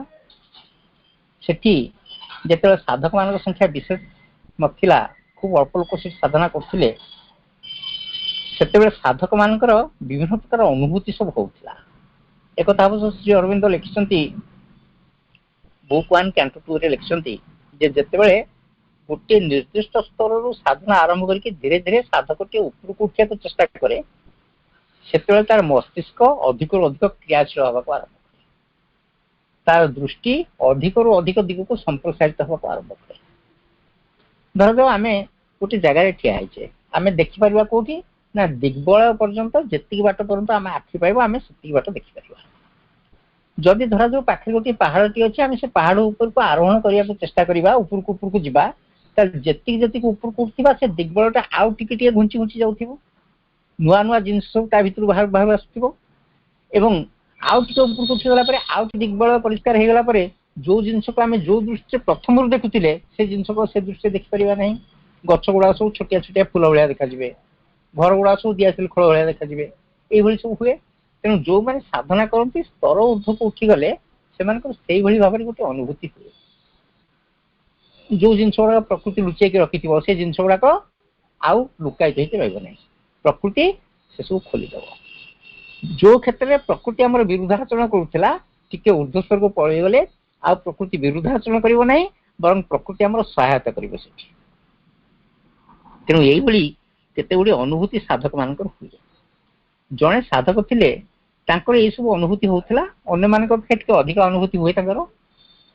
ଦିନେ ହଠାତ୍ ସେ ମାଙ୍କ ଆଗରେ ଆସି ଗୋଟେ ଅଦ୍ଭୁତ କାଣ୍ଡ କରି ବସିଲେ। ମାଙ୍କୁ ସେ କହିଲେ ମଦର ମଦର ଆଇ ଏମ୍ ଶ୍ରୀ ଅରବିନ୍ଦୋ। ତାପରେ ମାଙ୍କ କଣ୍ଠରୁ ଗୋଟେ ତୀବ୍ର ଗର୍ଜନ ଛୁଟି ଆସିଲା, ହ୍ୱାଟ ଡିଡ୍ ୟୁ ସେ। ତାପରେ ଆରମ୍ଭ ହେଇଗଲା ମାଙ୍କର ମହାକାଳୀ ମୂର୍ତ୍ତି। କ୍ରମଶଃ ମାଙ୍କର ଶରୀର ଯେତେବେଳେ ରକ୍ତବର୍ଣ୍ଣ ଧାରଣ କରିବାକୁ ଆରମ୍ଭ କଲା ସେ ସାଧକ ଜଣକ ବରଳା ପତ୍ର ଖାଇଥିଲେ। ଆଉ ମନେ ମନେ ଶ୍ରୀ ଅରବିନ୍ଦଙ୍କୁ ପ୍ରାର୍ଥନା କରୁଥାନ୍ତି, ପ୍ରଭୁ ତୁମ ବ୍ୟତୀତ ମାଙ୍କ କ୍ରୋଧରୁ ମତେ କିଏ ରକ୍ଷା କରିବ। ତାପରେ ହଠାତ୍ କଥିତ ଅଛି ଶ୍ରୀ ଅରବିନ୍ଦଙ୍କର ଆବିର୍ଭାବ ଘଟିଛି ଏବଂ ତାଙ୍କରି ଅନୁରୋଧ କ୍ରମେ ମା ତାଙ୍କର ଏ ରୁଦ୍ର ମୂର୍ତ୍ତିକୁ ପ୍ରତ୍ୟାହାର କରିନେଇଛନ୍ତି। ଏ ମୂର୍ତ୍ତିଟିକି ସାଧାରଣତଃ ସେ ସବୁବେଳେ ଘୋଡେଇକି ରଖିବାକୁ ଚେଷ୍ଟା କରନ୍ତି। ଏକଥା ପ୍ରୀତି ଦାସଗୁପ୍ତା ତାଙ୍କର ଅବିସ୍ମରଣୀୟ ମୁହୂର୍ତ୍ତ ବୋଲି ଗୋଟିଏ ପୁସ୍ତକ ଅଛି, ତା ଦେହରେ ବର୍ଣ୍ଣନା କରିଛନ୍ତି। ଆଉ ଗୋଟିଏ ଘଟଣାଟି ଘଟିଥିଲା, ଗୋଟିଏ ପିଲାଟିଏ ମାଙ୍କ ସହିତ ଯୁକ୍ତି କରୁଥାଏ। ହଠାତ୍ ମା ତାକୁ କହିଲେ, ଏ ବାଳକ ତମେ ଚୁପ୍ କର, ବେଶୀ ଆଉ କଥାବାର୍ତ୍ତା କର ନାହିଁ, କାହିଁକି ନା ମୋ ଭିତରେ ମହାକାଳୀଙ୍କର ଶକ୍ତି ଜାଗ୍ରତ ହେଉଛି ଏବଂ ସେ ମହାକାଳୀଙ୍କର ସମ୍ମୁଖୀନ ହେବା ପାଇଁ କି ପ୍ରକୃତରେ କାହାରି ପାଖରେ ସାମର୍ଥ୍ୟ ନାହିଁ। ତାପରେ ସେ ପ୍ରୀତି ଦାସଗୁପ୍ତା କହୁଥାନ୍ତି ଯେ ଆମେ ସେତେବେଳେ ସିଢିରେ ଥାଇକି ଲକ୍ଷ୍ୟ କରୁଥିବୁ ମାଙ୍କର ବିଭିନ୍ନ ରୂପଭଙ୍ଗୀ ଏବଂ ସେ ପିଲାଟିକୁ ମହାକାଳୀଙ୍କର କୋପରୁ ରକ୍ଷା କରିବା ପାଇଁ କି ସେ ଆପ୍ରାଣ ଉଦ୍ୟମ କରୁଥାନ୍ତି। ଯେତେ ଦୂର ସମ୍ଭବ ସେ ଉଦ୍ୟମ କରୁଥାନ୍ତି ମହାକାଳୀଙ୍କ କୋପରୁ ତାଙ୍କୁ ରକ୍ଷା କରିଦେବା ପାଇଁ। ଏବଂ ଧୀରେ ଧୀରେ ମା ସେ ମୂର୍ତ୍ତି ତାଙ୍କର ପ୍ରତ୍ୟାହାର କରିଦେଲେ। ଯେତେବେଳେ କିଛି ଅଘଟଣ ଆଶ୍ରମରେ ଘଟେ ସେତେବେଳେ ମାଙ୍କର ଏଇଭଳି ରୁଦ୍ର ମୂର୍ତ୍ତି ଦେଖିବାକୁ ମିଳେ। ଥରେ ସେମିତି 2 ଜଣ ପିଲା କେତେ ଗୁଡ଼ିଏ ପୁରୁଣା ଖବରକାଗଜରେ ନିଆଁ ଲଗେଇଦେଲେ।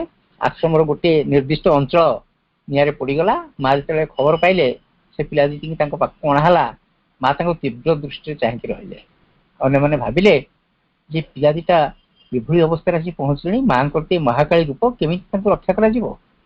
ତାପରେ ଧୀରେ ଧୀରେ ମା ସେ ପିଲାଙ୍କୁ ସେମିତି ଚାହିଁକି ନିଜର ରୂପକୁ ପ୍ରତ୍ୟାହାର କରିନେଲେ। ଛୋଟ ପିଲା ବୋଲିକି ତାଙ୍କୁ ସେଦିନ ମୁକ୍ତି ମିଳିଯାଇଥିଲା। ଏକଥା ମଧ୍ୟ ସେ ଅବିସ୍ମରଣୀୟ ମୁହୂର୍ତ୍ତରେ ଲେଖା ହେଇଛି।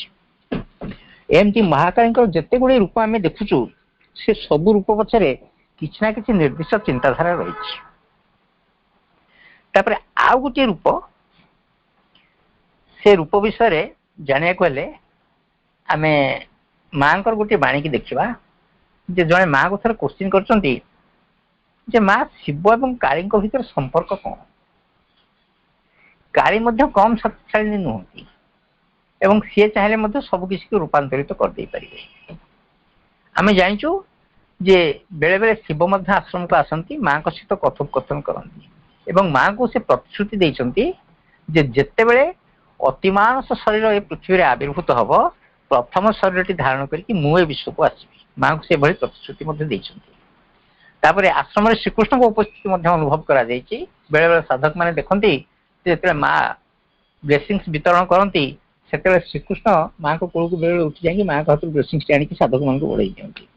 ତେଣୁ ଏଇଭଳି ଭାବରେ ସବୁ ଦେବଦେବୀ ମାନଙ୍କର ଅବସ୍ଥାନ ମଧ୍ୟ ଆଶ୍ରମରେ ରହିଛି।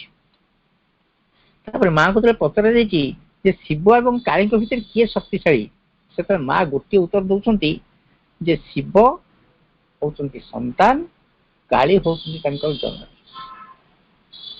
ଏଇ କନସେପ୍ଟଟି ଆମ ଭାରତୀୟ ମନ ଟିକେ ଗ୍ରହଣ କରିବାକୁ କୁଣ୍ଠିତ। କାହିଁକି ନା ଆମେ କାଳୀଙ୍କୁ ଶିବଙ୍କର ଅନ୍ୟ ଏକ ରୂପରେ ଦେଖି ଆସୁଛୁ, ଅର୍ଥାତ୍ ସେ ହଉଛନ୍ତି ଶିବଙ୍କର ସ୍ତ୍ରୀ।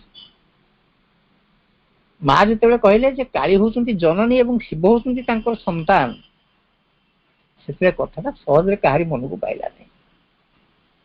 କେହି ମଧ୍ୟ ୟା ଉପରେ ଏହାର ସତ୍ୟ ଜାଣିବାକୁ ଚେଷ୍ଟା ମଧ୍ୟ କରିନାହାନ୍ତି। ଆମେ ସମସ୍ତେ ଜାଣିଛୁ ଯେ ଭାରତୀୟ ଚିନ୍ତାଧାରା ଭିତରେ ସେଇ ଗୋଟିଏ ଜିନିଷ ବଦ୍ଧମୂଳ ହେଇକି ରହିଯାଇଛି ଯେ କାଳୀ ହଉଛନ୍ତି ଶିବଙ୍କର ଅର୍ଦ୍ଧାଙ୍ଗିନୀ। ଏପରିକି ଦୁର୍ଗା ସୂତ୍ରରେ ମଧ୍ୟ ଶ୍ରୀ ଅରବିନ୍ଦ କହିଛନ୍ତି ଶିବପ୍ରିୟ ବୋଲି ଗୋଟେ ଶବ୍ଦଟେ ବ୍ୟବହାର କରିଛନ୍ତି। ତାହେଲେ କାଳୀ କଣ ପ୍ରକୃତରେ ଶିବଙ୍କର ଜନନୀ? ଏଇ ଘଟଣାଟି ଦେଖିବା ପାଇଁ କି ଆମେ ପୁଣି ଯିବାକୁ ପଡିବ ଆମ ସେ ବୀରଭୂମ ଜାଗାକୁ, ଯୋଉଠି ତାରାଙ୍କର ପୀଠ ଅଛି। ଥରେ ଅଧ୍ୟାପକ ମନୋଜ ଦାସ ସେଠିକି ଯାଇଥାନ୍ତି। ସେଠି ଗଲା ପରେ ସେଇ ସହରରେ ତାଙ୍କର କେତେ କାର୍ଯ୍ୟ ଥିଲା, କେତେ ବନ୍ଧୁଙ୍କୁ ଦେଖା କରିବାର ଥିଲା, ଗୋଟିଏ ସାହିତ୍ୟ ସଭାରେ ମଧ୍ୟ ଯୋଗ ଦେବାର ଥିଲା। ସବୁ ସାରିକି ଯୋଉଦିନ ସେ ବିଦାୟ ନେବେ ସେଇଦିନ ସକାଳୁ ସେ ଯାଇଛନ୍ତି ସେ ମନ୍ଦିରକୁ ଦର୍ଶନ କରିବା ପାଇଁ କି। ତାଙ୍କୁ ସେ ପୂଜାରୀ କହିଛନ୍ତି ଯେ ଆପଣ ଟିକେ ଆଜି ରାତି ପର୍ଯ୍ୟନ୍ତ ଅପେକ୍ଷା କରିପାରିବେ, କାରଣ ଆଜି ହଉଛି ଏକ ବିଶେଷ ଦିନ। ମାଙ୍କର ଆଜି ଗୋଟେ ବିଶେଷ ବେଶ ହବାର ଅଛି। ସେ ବେଶଟି କଣ ନା, ଯେତେ ଗୁଡିଏ ଶାଢୀ ମାଙ୍କ ଶରୀରରେ ଦିଆଯାଇଥାଏ ବର୍ଷ ସାରା, ସେ ନିର୍ଦ୍ଦିଷ୍ଟ ଦିନଟିରେ ସେ ଶାଢୀ ଗୁଡିକ ସବୁ କାଢି ଦିଆଯାଏ ଏବଂ ସେଇ ରାତ୍ରିର ସେ ନିସ୍ତବ୍ଧ ପ୍ରହରରେ ଯୋଉମାନେ ସେଠି ଥାନ୍ତି ସେଇମାନେ କେବଳ ମାଙ୍କର ଓରିଜିନାଲ ସ୍ୱରୂପଟା ଦେଖିବାର ସୌଭାଗ୍ୟ ପାଆନ୍ତି। ବାକି ବର୍ଷ ସାରା ମାଙ୍କ ଶରୀରଟାକୁ ବିଭିନ୍ନ ଶାଢୀରେ ଢାଙ୍କି ଦିଆଯାଏ। ତାଙ୍କୁ ସେ କହିଛନ୍ତି ଯେ ଯଦି ଆଜି ରାତି ଆପଣ ଏଠି ରହିଯାଇପାରନ୍ତି ତାହେଲେ ଆପଣ ମାଙ୍କର ସେ ରୂପ ଟିକେ ଦେଖିବାକୁ ପାଇବେ। ଏବଂ ସେ ରହିଛନ୍ତି। ତାପରେ ସେ ନିର୍ଦ୍ଦିଷ୍ଟ ସମୟଟି ଆସିଛି, ସେତେବେଳେ ସେ ମନ୍ଦିରରେ ଯାଇକି ଉପସ୍ଥିତ ହେଇଛନ୍ତି। ସେତେବେଳେ ପୂଜକ ଧୀରେ ଧୀରେ ମାଙ୍କ ଶରୀରର ସବୁ ବସ୍ତ୍ର ଗୁଡିକ କାଢି ଦେଉଥାନ୍ତି ଏବଂ ଯେତେବେଳେ ଶେଷ ବସ୍ତ୍ରଟି ମାଙ୍କ ଶରୀର ଅପସାରିତ ହେଇଯାଇଛି ସେତେବେଳେ ଦେଖାଯାଇଛି ଏକ ଅଦ୍ଭୁତ ଦୃଶ୍ୟ। ମା ସେଠି ବସିଛନ୍ତି ଏକ ସ୍ନେହମୟୀ ଜନନୀର ଉପରେ, ତାଙ୍କର କୋଳରେ ଗଙ୍ଗାଧର ନିଜେ ଶୋଇଛନ୍ତି ଏବଂ ମାଙ୍କ ବକ୍ଷରୁ ଦୁଗ୍ଧପାନ କରିଚାଲିଛନ୍ତି। ତାପରେ ସେ ପଚାରୁଛନ୍ତି ସେ ପୂଜକଙ୍କୁ ଏ ରୂପର ରହସ୍ୟ କଣ? ପୂଜକ କହୁଛନ୍ତି ଯେ ହେଉଛି ସତ୍ୟ ଯୁଗର ଘଟଣା। ଦେବତା ଏବଂ ଅସୁରଙ୍କ ଭିତରେ ଗୋଟିଏ ସହାବସ୍ଥାନ ନିମନ୍ତେ ଯେତେବେଳେ ଚେଷ୍ଟା କରାଗଲା ସେତେବେଳେ ତାଙ୍କୁ ଗୋଟେ କାମଟିଏ ଦିଆଗଲା ଯେ ସମୁଦ୍ର ମନ୍ଥନ କରିବା। ସମୁଦ୍ର ମନ୍ଥନ କରିବା ଭିତରେ ଉଭୟଙ୍କର ସହଯୋଗ ରହିବ ଏବଂ ଯାହା ସେଥିରୁ ଉଦ୍ଗତ ହବ ତାକୁ ଉଭୟ ସମାନ ଭାବରେ ଭାଗ କରିକି ନେଇଯିବେ। ତାପରେ ସେଠୁ ଭଗବାନ ନିଜକୁ ମନ୍ଦାରଗିରି ରୂପରେ ନିଜ ଶରୀରକୁ ପରିବର୍ତ୍ତ କରିଛନ୍ତି ଏବଂ ତା ଉପରେ ସେ ମନ୍ଥନ ଦଣ୍ଡଟିକୁ ରଖିଛନ୍ତି। ମନ୍ଦାର ପର୍ବତଟିକୁ ନିଜ ପିଠି ଉପରେ ସେ ଧାରଣ କରିଛନ୍ତି ଏବଂ ସେ ମନ୍ଦାର ପର୍ବତକୁ ଦଉଡ଼ିରେ ବାନ୍ଧିଲା ଭଳି ବାସୁକି ନାଗକୁ ଆଦେଶ ଦିଆଯାଇଛି ଯେ ତମେ ଏଇ ପର୍ବତର ଚାରିପାଖରେ ଗୁଡେଇ ହେଇକି ରୁହ ଏବଂ ତମର ଉଭୟ ଅଙ୍ଗକୁ ମସ୍ତକ ଏବଂ ଲାଞ୍ଜ ଉଭୟ ଅଙ୍ଗକୁ ଧାରଣ କରିକି ଦେବତା ଏବଂ ଅସୁର ମାନେ ସମୁଦ୍ର ମନ୍ଥନ କରିବେ। ତାପରେ ସମୁଦ୍ର ମନ୍ଥନ ହେଇଛି, ଗୋଟା ଉପରେ ଗୋଟେ ଜିନିଷ ସମୁଦ୍ରରୁ ବାହାରୁଛି, ଅଧିକାଂଶ ଜିନିଷ ଦେବତା ମାନେ ନେଇଯାଉଛନ୍ତି। ତାପରେ ଯେତେବେଳେ ଅମୃତ ବାହାରିଛି ସେତେବେଳେ ଅମୃତ ଉପରେ ମଧ୍ୟ ଦେବତା ମାନେ ତାଙ୍କର ଏକାଧିପତ୍ୟ ଜାହିର କରିଛନ୍ତି। ତାପରେ ଯେତେବେଳେ ସେ ମନ୍ଥନଟି ହେଇଛି ସେତେବେଳେ ତା ଭିତରୁ ଗୋଟେ ଗରଳ ବାହାରି ଆସିଛି। ସେ ଗରଳ ମେଞ୍ଚାକ ନେବା ପାଇଁ କେହି ରାଜି ହେଇନାହାନ୍ତି। ତାପରେ ଦେଖାଯାଉଛି ଯେ ସେ ଗରଳକୁ ଯଦି କେହି ଗ୍ରହଣ ନ କରନ୍ତି ତାହେଲେ ଜଗତର ଏକ ବିରାଟ ଅସୁବିଧା ହେଇଯିବ, ହୁଏତ ସମଗ୍ର ଜଗତ ଧ୍ୱଂସ ବି ହେଇଯାଇପାରେ। ତେଣୁ ଚିନ୍ତା ପଡ଼ିଲା ଯେ କିଏ ସେ ଗରଳ ଧାରଣ କରିବ। ଦେବତାମାନଙ୍କୁ ପଚରାଗଲା, ଦେବତାମାନେ କେହି ଏଥିରେ କର୍ଣ୍ଣପାତ କଲେ ନାହିଁ। ସେ କହିଲେ ଆମର କଣ ଦରକାର, ଆମର କୋଉ ସାମର୍ଥ୍ୟ ଅଛି, ଆମେ କେମିତି ତାକୁ ଧାରଣ କରିବୁ, ସେଗୁଡ଼ା ସବୁ ଆମ ଦ୍ୱାରା ହବନି।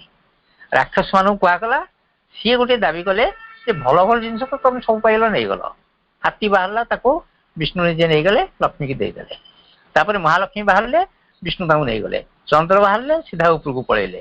ପାରିଜାତ ପୁଷ୍ପ ବାହାରିଲା, ଇନ୍ଦ୍ର ତାକୁ ଛଡେଇ ନେଲେ। ଅମୃତ ବାହାରିଲା, ତମ ଦେବତାମାନେ ତାକୁ ନେଇକି ରଖିଛନ୍ତି। ଆଉ ଖାଲି ହଳାହଳ ନେବା ପାଇଁ କଣ ଆମେ ଆସିଥିଲୁ ତମକୁ ସହଯୋଗ କରିବାକୁ, ତାକୁ ଆମେ ନେଇପାରିବୁ ନାହିଁ। ତାପରେ ଦେଖାଗଲା ଯେ ଯେଉଁ ଦେବତା ହଉଛନ୍ତି ଅତ୍ୟନ୍ତ ଇନୋସେଣ୍ଟ, ଯାହାଙ୍କୁ ଭୋଳାନାଥ ବୋଲି କୁହାଯାଏ, ତାଙ୍କ ବ୍ୟତୀତ ଆଉ କେହି ୟାକୁ ଗ୍ରହଣ କରିବେ ନାହିଁ। ତେଣୁ ତାଙ୍କୁ ଯେତେବେଳେ ଅନୁନୟ ବିନୟ କରାଗଲା, ସେ ତ ଭୋଳାନାଥ, ସେ କହିଲେ ଠିକ ଅଛି ମୁଁ ସେ ଜହରକୁ ମୁଁ ନିଜେ ଗ୍ରହଣ କରିଦେବି। ଏବଂ ତାକୁ ଯେତେବେଳେ ସେ କଣ୍ଠସ୍ଥ କରିଦେଇଛନ୍ତି ତାଙ୍କ କଣ୍ଠ ସେତେବେଳେ ନୀଳବର୍ଣ୍ଣ ଧାରଣ କଲା। ସେ ଦିନଠୁ ତାଙ୍କୁ ନୀଳକଣ୍ଠ ବୋଲିକି କୁହାଯାଏ। ତାହେଲେ ଏଇ ଯୋଉ ବିଷ ଜ୍ୱାଳାରେ ଯେତେବେଳେ ତାଙ୍କ ଶରୀର କ୍ରମଶଃ ଅବଶ ହେଇ ଆସୁଛି ସେତେବେଳେ ପରମା ଜନନୀ, ଯିଏକି ହଉଛନ୍ତି ଶିବଙ୍କର ମଧ୍ୟ ଜନନୀ, ସେ ସ୍ନେହବଶତଃ ତାଙ୍କ ଶିଶୁଟି ପାଖକୁ ଚାଲି ଆସିଛନ୍ତି ଏବଂ ତାଙ୍କୁ ବକ୍ଷର ଅମୃତ ପାନ କରେଇକି ତାଙ୍କର ଜ୍ୱାଳାକୁ ଉପଶମ କରି ଚାଲିଛନ୍ତି। ଆମର ପରମ୍ପରାରେ ରହିଛି ଯେ ଶିବଙ୍କର ମସ୍ତକ ଉପରେ ଜଳ ଦିଆଯାଏ, ଶିବଙ୍କୁ ଜଳ ଲାଗି କରାଯାଏ। କାଉଡିଆ ମାନେ ଜଳ ଆଣିକି ଶିବଙ୍କ ଉପରେ ଢାଳନ୍ତି। କାହିଁକି? ବିଶ୍ୱର ଜ୍ୱାଳାକୁ କ୍ରମଶଃ ଉପଶମ କରିବା ପାଇଁ କି ଏଇଭଳି ଗୋଟିଏ ଅଦ୍ଭୁତ ଚିନ୍ତା ମାନବ ମାନଙ୍କ ଭିତରେ ରହିଆସିଛି ଏବଂ ଶିବଙ୍କ ଉପରେ ସାଧାରଣତଃ ଜଳ ଲାଗି ସେଇଥିପାଇଁ କରାଯାଉଛି। କ୍ଷୀର ମଧ୍ୟ ତାଙ୍କ ଉପରେ ଢଳାଯାଏ, କାରଣ ତାଙ୍କ ଏ ଜ୍ୱାଳାକୁ ଶାନ୍ତ କରିବା ପାଇଁ କି। କିନ୍ତୁ ଏଠି ହଉଛି କଣ ନା ନିଜେ ପରମା ଜନନୀ ତାଙ୍କର ବକ୍ଷର ଅମୃତ ପ୍ରଦାନ କରିକି ଶିବଙ୍କର ଜ୍ୱାଳାକୁ ହରଣ କରୁଛନ୍ତି। ତେଣୁ ମା ଯାହା କହିଛନ୍ତି ଯେ ଶିବ ହଉଛନ୍ତି ସନ୍ତାନ ଏବଂ କାଳୀ ହଉଛନ୍ତି ତାଙ୍କର ଜନନୀ, ଏ କଥା ବହୁ ଆଗରୁ ଭାରତୀୟ ମାନସରେ ଥିଲା। ତାପରେ ସେ ପୂଜକ କହିଛନ୍ତି ଯେ ଇଏ ହଉଛି ବଶିଷ୍ଠଙ୍କ ଦ୍ୱାରା ଖୋଦିତ ହେଇଥିବା ଗୋଟିଏ ମୂର୍ତ୍ତି। ଅର୍ଥାତ୍ ବଶିଷ୍ଠଙ୍କର ପରିକଳ୍ପନାରେ ଏସବୁ ଜିନିଷ ଥିଲା। ଏଭଳି ବହୁ ଜିନିଷ ଆମ ପରିକଳ୍ପନାରେ ରହିଛି ଯୋଉଗୁଡାକ ଆମର ପୂର୍ବପୁରୁଷ ମନ୍ତ୍ରଦ୍ରଷ୍ଟା ଋଷିମାନେ ପ୍ରତ୍ୟକ୍ଷ ଭାବରେ ଦେଖିଛନ୍ତି ଏବଂ ସେସବୁକୁ ଦେଖି ସେଇ ଅନୁସାରେ ବିଧିବିଧାନ ମାନ ସୃଷ୍ଟି କରିଯାଇଛନ୍ତି। ମହାକାଳୀଙ୍କ ପୂଜାରେ ମନ୍ଦାର ଫୁଲ ଅର୍ପଣ, ସେତେବେଳେ ସେମାନେ ଜାଣିନଥିଲେ ଯେ ମନ୍ଦାର ଫୁଲ ହଉଛି ଶକ୍ତି, କିନ୍ତୁ ମନ୍ଦାର ଫୁଲର ତାତ୍ପର୍ଯ୍ୟ ମହାକାଳୀଙ୍କ ସହିତ ଥିଲା ବୋଲିକି, ମନ୍ଦାର ଫୁଲର ଗୁରୁତ୍ୱ ମହାକାଳୀଙ୍କ ପକ୍ଷରେ ଥିଲା ବୋଲିକି ସେମାନେ ସେ ଫୁଲ ଟିକେ ଅର୍ପଣ କରି ଆସୁଥିଲେ। ତାପରେ ମା ଆସିକି ସେ କଥାକୁ କ୍ଲିୟର କରିଦେଲେ ଯେ ଇଏ ହଉଛି ଶକ୍ତିର ପ୍ରତୀକ। ଏଇଭଳି ଭାବରେ ବହୁତ କଥା ଆମେ ଦେଖିବାକୁ ପାଉଛୁ, ଯୋଉଥିରେ କି ଆମର ପୂର୍ବପୁରୁଷ ମାନେ ପ୍ରକୃତିର ସେ ସ୍ୱରୂପ ଗୁଡିକ ସବୁ ଦର୍ଶନ କରିଛନ୍ତି ଏବଂ ଆମମାନଙ୍କ ପାଇଁ ସେ ସବୁ ଛାଡି ଯାଇଛନ୍ତି।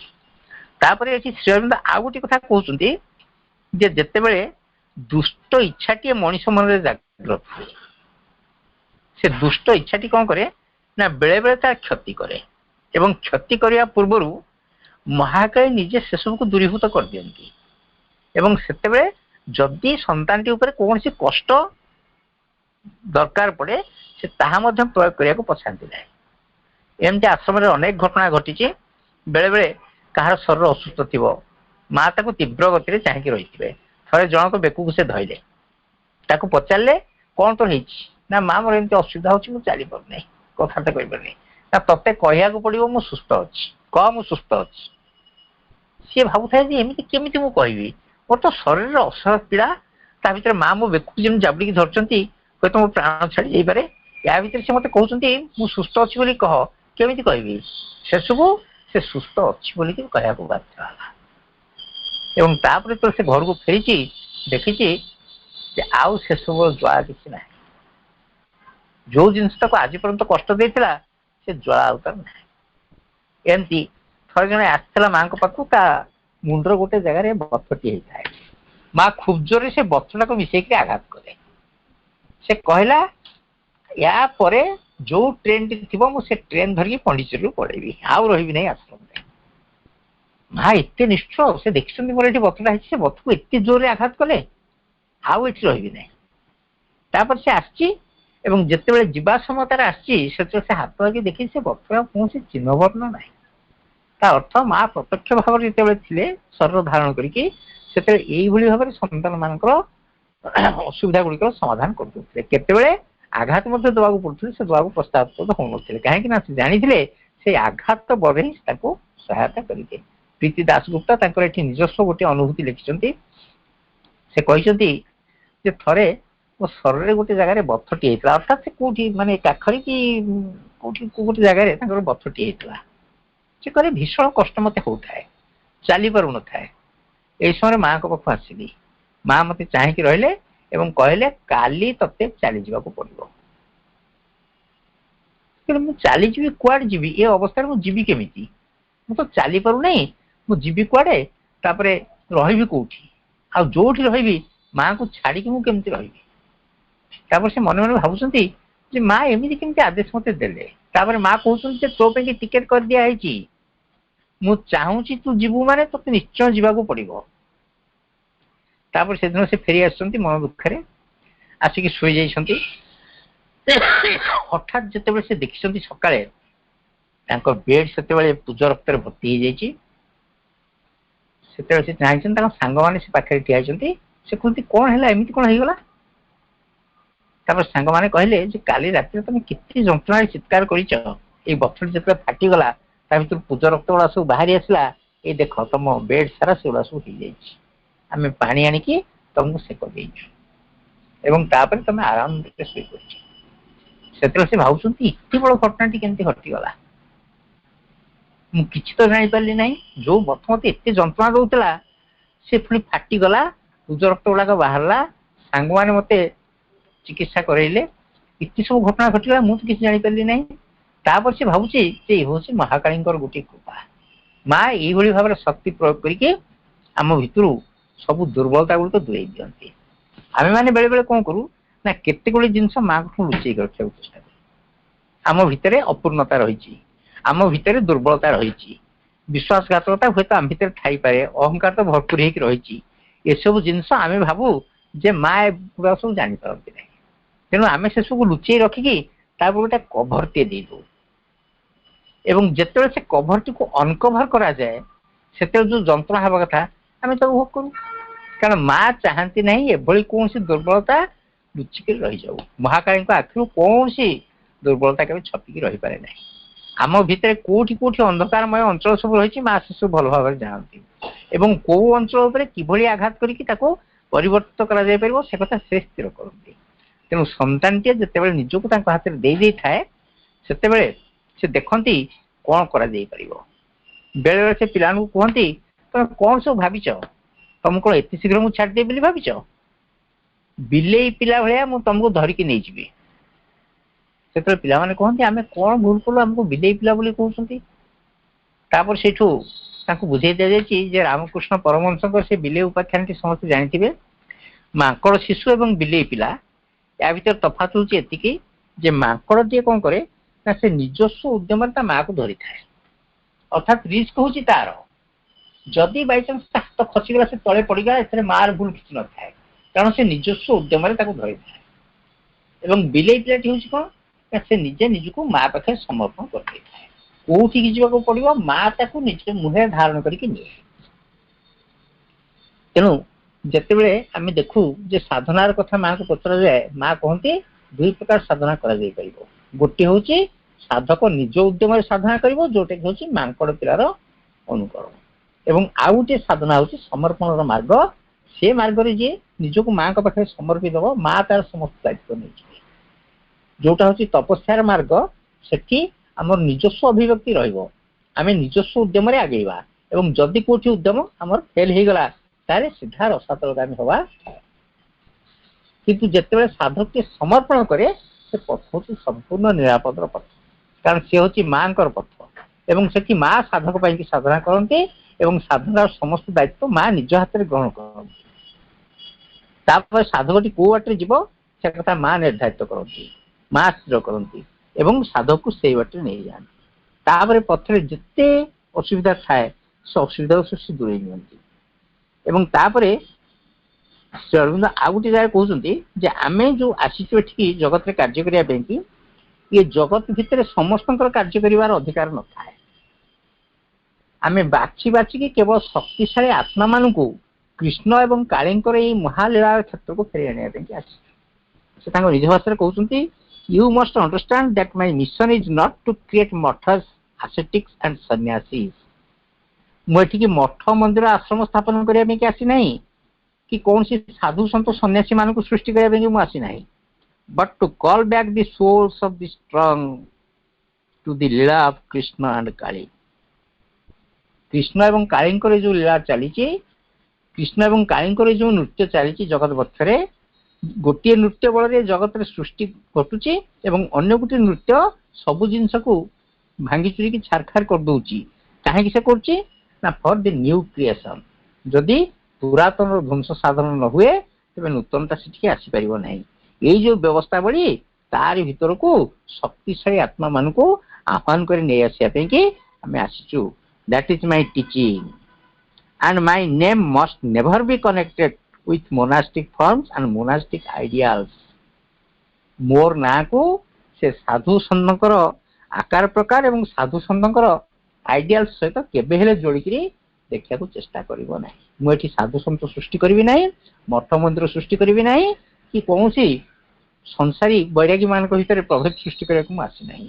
ଯୋଉମାନେ ଶକ୍ତିଶାଳୀ ଆତ୍ମା ସେମାନେ ଫେରି ଆସିବେ, ଏଇ ବିଶ୍ୱ ବ୍ୟବସ୍ଥାବଳୀ ଭିତରେ ଅଂଶଗ୍ରହଣ କରିବେ। ଏବଂ ବିଶ୍ୱ ବ୍ୟବସ୍ଥାବଳୀ ହଉଛି ଏତେ ବିସ୍ତୃତ ବ୍ୟବସ୍ଥାବଳୀ ଯାହା ଭିତରେ ଅଂଶଗ୍ରହଣ କରିବା ସମ୍ଭବ ନୁହେଁ। ତାପରେ ଏଥିରେ ଯଦି ଭଗବାନଙ୍କର ହସ୍ତକ୍ଷେପ ନ ରହିବ ତାହେଲେ ଏ ବିଶ୍ୱ ଠିକ ବାଟରେ ଚାଲିପାରିବ ନାହିଁ। ପ୍ରକୃତି ତାର ନିଜସ୍ୱ ବାଟରେ ବିଶ୍ୱକୁ ନେଇଯାଇପାରିବ। ଭଗବାନ ତାକୁ ଧାରଣ କରିଛନ୍ତି ବୋଲିକି ପ୍ରକୃତି କ୍ରିୟାଶୀଳ ହେଇଛି। ଗୀତା ସେଥିପାଇଁ କୁହାଯାଇଛି ମାୟାଧ୍ୟକ୍ଷେଣ ପ୍ରକୃତି ଶ୍ରୂୟତେୟଂ ଚରାଚରଂ ହେତୁ ନାନେନ କୌନ୍ତେୟ ଜଗତ ବିପରିବର୍ତ୍ତନ। ଏ ଜଗତରେ ଯେଉଁ ଲୀଳା ସବୁ ଚାଲିଛି ଭଗବାନ ତାକୁ ଧାରଣ କରିକି ରହିଛନ୍ତି ଏବଂ ପ୍ରକୃତି ଏ ଜାଗତିକ ବକ୍ଷରେ ତା ଲୀଳାଟା ସମ୍ପନ୍ନ କରୁଛି। ଏବଂ ସେଇ ଯୋଗୁଁ ଏ ପୃଥିବୀରେ ବିଭିନ୍ନ ପ୍ରକାର ପରିବର୍ତ୍ତନ ଆସୁଛି। ସେ ପରିବର୍ତ୍ତନ ଆସିବାର ଗୋଟିଏ କାରଣ ହଉଛି ଗୋଟିଏ ପଟେ ସୃଷ୍ଟି ଚାଲିଛି ଏବଂ ସେଇ ସୃଷ୍ଟି ପାଇଁ କି ପଥ ପ୍ରସ୍ତୁତ କରିବା ପାଇଁ ଅନ୍ୟ ଗୋଟିଏ ପଟେ ଧ୍ୱଂସ ସାଧନ ମଧ୍ୟ ହଉଛି। ଯଦି ମହାକାଳୀଙ୍କର ଶକ୍ତି ଧ୍ୱଂସ କରନ୍ତା ନାହିଁ ତାହେଲେ ନୂତନ ସୃଷ୍ଟି ପାଇଁ ଜାଗା ସୃଷ୍ଟି ହୁଅନ୍ତା ନାହିଁ। ଏବଂ ମହାକାଳୀ ଯଦି ନଥାନ୍ତେ, ଶ୍ରୀଅରବିନ୍ଦ କହୁଛନ୍ତି ଯଦି ମହାଦେବୀ ନଥାନ୍ତେ ତାହେଲେ ଯେଉଁ କାର୍ଯ୍ୟ ମୁହୂର୍ତ୍ତକରେ ସମ୍ପନ୍ନ ହଉଛି ତାହା ହୁଏତ ସମ୍ପନ୍ନ ହେବା ପାଇଁ ଯୁଗ ଯୁଗ ଲାଗି ଯାଇଥାନ୍ତା। ଅତିମାନସ ଆସିଥାନ୍ତା, ପ୍ରକୃତି ତାର ନିଜସ୍ୱ ବଳରେ ନିଶ୍ଚୟ ଆଣିଥାନ୍ତା, କିନ୍ତୁ ଏତେ ବିଳମ୍ବିତ ହେଇଯାଇଥାନ୍ତା ଯେ ସେ ପର୍ଯ୍ୟନ୍ତ ଏ ବିଶ୍ୱକୁ ରକ୍ଷା କରିବାର କୌଣସି ସାଧନ ମଧ୍ୟ ଉପଲବ୍ଧ ହେଇନଥାନ୍ତା। ବର୍ତ୍ତମାନ ବିଶ୍ୱ ଯୋଉ ସ୍ଥିତିରେ ଆସି ପହଞ୍ଚିଛି ଏଥିରେ ସେ କୃପାମୟୀ ନିଜେ ହସ୍ତକ୍ଷେପ କରିଛନ୍ତି, ନିଜେ ମହାକାଳୀ ରୂପରେ ଆସିକି ସେ କର୍ମ ସମ୍ପାଦନ କରୁଛନ୍ତି। ସେ ଦେଖିଛନ୍ତି ପ୍ରକୃତି ଯେଉଁ କାର୍ଯ୍ୟ କରିବାକୁ ଲକ୍ଷ ଲକ୍ଷ ବର୍ଷ ନେଇଥାନ୍ତା ସେ କାର୍ଯ୍ୟକୁ ଅଳ୍ପ କେଇଟି ମୁହୂର୍ତ୍ତ ଭିତରେ ସମ୍ପନ୍ନ କରିବା ପାଇଁ ସେ ବଦ୍ଧପରିକର ହେଇକି ଅଛନ୍ତି। ପୂର୍ଣ୍ଣ ଯୋଗର କାର୍ଯ୍ୟ ହେଉଛି ବା ଯୋଉମାନେ ପୂର୍ଣ୍ଣ ଯୋଗକୁ ନିଜ ଜୀବନର ସାଧନ ହିସାବରେ ଗ୍ରହଣ କରି ନେଇଛନ୍ତି ଏଇ ପଥରେ ପଥିତ ସେମାନଙ୍କ ପାଇଁ ସର୍ବଶ୍ରେଷ୍ଠ ଉପାୟଟି ହେଉଛି ସେଇ ପରମା ଜନନୀଙ୍କ ଚରଣ କମଳରେ ନିଜକୁ ସମର୍ପଣ କରିଦେବା। ତାଙ୍କଠାରୁ ଆଘାତ ଆସିବ। ପ୍ରୀତି ଦାସଗୁପ୍ତା କୁହନ୍ତି ଆଶ୍ରମ ଯେମିତି କେହି ଜଣେ ନାହାନ୍ତି ଯିଏକି ମାଙ୍କ ଠାରୁ ଗାଳି ଶୁଣି ନାହାନ୍ତି ଏବଂ ମାଙ୍କ ଠାରୁ ଗାଳି ଶୁଣିବା ମଧ୍ୟ ହେଉଛି ମାଙ୍କର ଗୋଟେ କୃପା ଅର୍ଜନ। ଭଗବତୀ ନିଜେ ଆଘାତ କରିବେ ତା ଅର୍ଥ ସେ ଆଘାତ ପାଇବାଟା ହିଁ ହେଉଛି ଆମ ପାଇଁ ସୌଭାଗ୍ୟର କଥା। କାରଣ ଆଘାତ ବଳରେ ଆମ ଭିତରର ଯୋଉ ଯୋଉ ଅଂଶ ଗୁଡ଼ିକ ଅରାଜି ଥାନ୍ତି ନିଶ୍ଚେଷ୍ଟ ଥାନ୍ତି ତାକୁ ସେ କାର୍ଯ୍ୟକ୍ଷମ କରେଇ ଦିଅନ୍ତି। ଏବଂ ପରମ ପ୍ରଭୁ ଶ୍ରୀଅରବିନ୍ଦ ସେଇଥିପାଇଁ କହିଛନ୍ତି ଯେ ଯଦି ଭଗବାନଙ୍କୁ ତମେ ପ୍ରେମ କରି ନ ପାରୁଛ ତାହେଲେ ତାଙ୍କୁ ସମଯୋଦ୍ଧାର ଆଲିଙ୍ଗନ ଦେବା ପାଇଁ ଆହ୍ୱାନ କର, ତାଙ୍କ ସହିତ ଯୁଦ୍ଧ କରିବା ପାଇଁ ପ୍ରବୃତ୍ତ ହୁଅ ଏବଂ କୁହ ପ୍ରଭୁ ଆସ ମୋ ସହିତ ଯୁଦ୍ଧ କର। କାରଣ ଯୁଦ୍ଧ ମାଧ୍ୟମରେ ହିଁ ସେ ତୁମର ମଙ୍ଗଳ ସାଧନ କରିପାରିବେ। ତେଣୁ ଆମର ପୃଷ୍ଠଭୂମି ହେଉଛନ୍ତି ପରମ ପ୍ରଭୁ ନିଜେ ଏବଂ ଆମ ଭିତରେ ଯେଉଁ ଗତିସ୍ପନ୍ଦନ ଚାଲିଛି ସିଏ ହେଉଛନ୍ତି ନିଜେ ମା ଭଗବତୀ। ସେଇ ଭଗବତୀଙ୍କ କରୁଣା ସମସ୍ତଙ୍କ ଉପରେ ଝଳି ପଡୁ। ପୁନର୍ବାର ସମସ୍ତଙ୍କୁ କୃତଜ୍ଞତା ପ୍ରଦାନ ପୂର୍ବକ ବକ୍ତବ୍ୟ ସାଙ୍ଗ କରୁଛି। ବନ୍ଦେ ମାତରମ୍। ବର୍ତ୍ତମାନ ଗୋଟିଏ ମିନିଟ ମାଙ୍କ ନାମ ଜପ କରିବା ସହିତ ପାଠଚକ୍ରକୁ ସମାପ୍ତ କରିବା। ମା ମା ମା ମା ମା ମା ମା ମା ମା ମା ମା ମା ମା ମା ମା ମା ମା